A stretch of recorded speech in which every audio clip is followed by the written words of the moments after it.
Pang 650,000 Jimny guys, pwede nyo nang mauwi ang Jimny na to guys sa cash out. 650,000, pwede nyo itong pang service, pang family car, pang biyahe, pang probinsya at pang bundok, mga matarik na daanan at pwedeng nga rin itong panglusob sa baha kapag no choice lang po kayo. Tara, check na.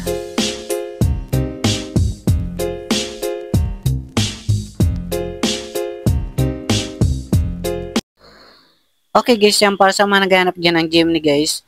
Ito, all original paint guys, sariwa. Ayan, mga makinis pa. Tapos may reserva dito guys, bagong-bago pa. Kagaya ditong mga gulong guys, lahat bago yan. Hanggang mags.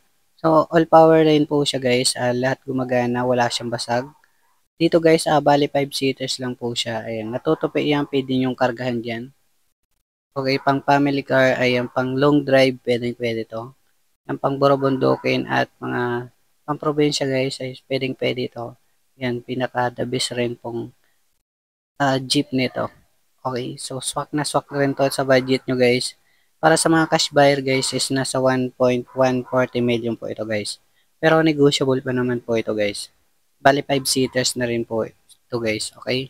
So pwede rin dito ang test drive guys. Ayan. So sariwa na sabihan na Bianis. Eh pwede kayo dito magdala mekaniko. Ayan,